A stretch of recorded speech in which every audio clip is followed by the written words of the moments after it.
प्रिय भक्तों, सावन के महीने में सावन सोमवार का व्रत रखकर अगर सावन सोमवार की कथा की जाए या भोलेनाथ की कथा श्रवण की जाए तो इससे जीवन के समस्त दुखों का अंत होता है। साथ ही भगवान शिव अपने प्रिय भक्तों की सभी मनोकामनाएं पूर्ण करते हैं। प्रिय भक्तों, सावन का माह भगवान शिव को समर्पित होता है। इस पवित्र माह में सबसे विशेष होते हैं सावन माह के सोमवार व्रत। प्रिय भक्तों, ऐसा माना जाता है कि अगर जीवन में कोई समस्या आ रही है या आर्थिक स्थिति खराब है, करियर में सफलता नहीं मिल रही है, मन इच्छित वर चाहिए, तो सावन सोमवार व्रत करके और व्रत कथा पढ़कर या श्रवण कर जीवन के सभी कष्टों को दूर किया जा सकता है और भगवान भोलेनाथ की कृपा प्राप्त की जा सकती है। तो आइए श्रवण करते हैं भगवान भोलेनाथ की सावन सोमवार की अत्यंत फलदायी और मन इच्छित वर प्रदान करने वाली कथा को। प्रिय भक्तजनों, एक समय की बात है, एक नगर में एक साहूकार रहता था। उसके घर में धन की कोई कमी नहीं थी, लेकिन उसके कोई संतान नहीं थी। इस कारण वह बहुत दुखी रहता था। पुत्र प्राप्ति के लिए वह प्रत्येक सोमवार व्रत रखता था और पूरी श्रद्धा के साथ शिव मंदिर जाकर भगवान भोलेनाथ और माता पार्वती जी का पूजा करता था। उस साहूकार की भक्ति देखकर माता पार्वती प्रसन्न हो गई और भगवान भोलेनाथ से उस साहूकार की मनोकामना पूर्ण करने के लिए आग्रह किया।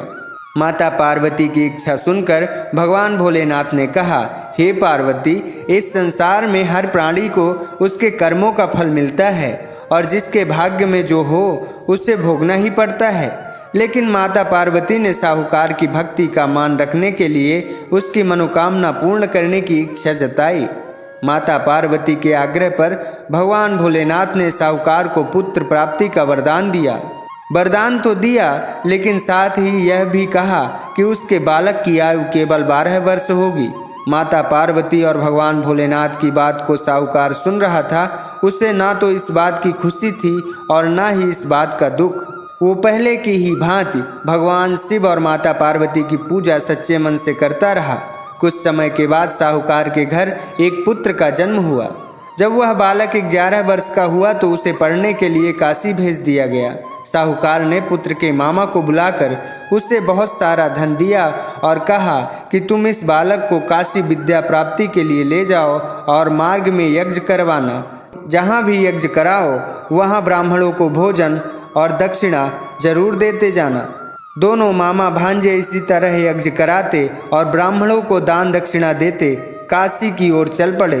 रात में एक नगर पड़ा जहाँ नगर के राजा की कन्या का विवाह था, लेकिन जिस राजकुमार के साथ उसका विवाह होने वाला था वह एक आंख से काना था। राजकुमार के पिता ने अपने पुत्र के काना होने की बात को छुपाने के लिए एक चाल सोची। साहूकार के पुत्र को देखकर उसके मन में एक विचार आया। उसने सोचा, क्यों न इस लड़के को दूल्हा बनाकर राजकुमारी से विवाह करवा दूं। विवाह के बाद इस लड़के को धन देकर विदा कर दूंगा और राजकुमारी को अपने नगर ले जाऊंगा। लड़के को दूल्हे का वस्त्र पहनाकर राजकुमारी से विवाह करा दिया गया, लेकिन साहूकार का पुत्र ईमानदार था। उसे यह बात न्याय संगत नहीं लगी। उसने अवसर पाकर राजकुमारी की चुन्नी के पल्ले पर लिखा कि तुम्हारा विवाह तो मेरे साथ हुआ है, लेकिन जिस राजकुमार के साथ तुम्हें भेजा जाएगा वो एक आंख से काना है। मैं तो काशी पढ़ने जा रहा हूँ। जब राजकुमारी ने चुन्नी में लिखी बातें पढ़ी तो उसने अपने माता पिता को यह बात बताई तो राजा ने अपनी पुत्री को विदा नहीं किया, जिससे बारात वापस चली गई। दूसरी ओर साहूकार का लड़का और उसका मामा काशी पहुँचे और वहाँ पहुँचकर उन्होंने यज्ञ किया। जिस दिन लड़की की आयु 12 वर्ष हुई उसी दिन यज्ञ रखा गया। लड़के ने अपने मामा से कहा, मेरी तबीयत कुछ ठीक नहीं है। तो मामा ने कहा, तुम अंदर जाकर सो जाओ। शिव जी के वरदान अनुसार कुछ ही देर में उस बालक के प्राण निकल गए। मृत भांजे को देख मामा विलाप करने लगा। संयोग बस भगवान भोलेनाथ और माता पार्वती वहीं से गुजर रहे थे।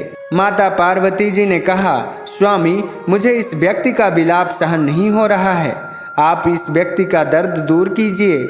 जब भगवान शिव उस बालक के समीप गए तो भगवान शिव बोले, यह उसी साहूकार का बालक है जिसे मैंने 12 वर्ष का वरदान दिया था। अब इसकी आयु पूर्ण हो चुकी है।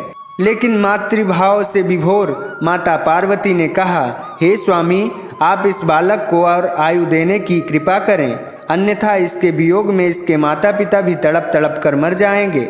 माता पार्वती के आग्रह पर भगवान शिव ने उस लड़के को जीवित होने का वरदान प्रदान किए।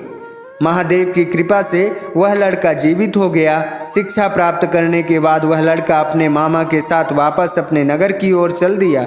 दोनों चलते हुए उसी नगर में पहुंचे जहां उसका विवाह हुआ था। उस नगर में भी उन्होंने यज्ञ का आयोजन किया। उस लड़के के ससुर ने उसे पहचान लिया और महल में ले जाकर उसकी खातिरदारी की और उस लड़के के साथ अपनी पुत्री को विदा कर दिया। इधर साहूकार और उसकी पत्नी भूखे प्यासे रहकर अपने पुत्र की प्रतीक्षा कर रहे थे। उन्होंने प्रण कर रखा था कि यदि उन्हें अपने बेटे की मृत्यु का समाचार मिला तो वह भी प्राण त्याग देंगे, परंतु अपने बेटे के जीवित होने का समाचार पाकर वह बेहद प्रसन्न हुए। उसी रात भगवान शिव ने साहूकार के स्वप्न में आकर कहा, हे श्रेष्ठी, मैंने तेरे सोमवार के व्रत करने और व्रत कथा सुनने से प्रसन्न होकर तेरे पुत्र को लंबी आयु प्रदान की है। इसी प्रकार जो कोई सोमवार व्रत करता है या कथा सुनता है और पढ़ता है, उसके सभी दुख कष्ट दूर होते हैं और समस्त मनोकामनाएं पूर्ण होती है। तो प्रिय भक्तजनों, आज की ये भगवान भोलेनाथ और माता पार्वती की कथा पूर्ण हुई। भगवान भोलेनाथ आप सभी की मनोकामनाएं पूर्ण करें और समस्त दुखों को दूर कर सुख समृद्धि प्रदान करें। तो प्रेम से बोलिए हर हर महादेव, ओम नमः शिवाय।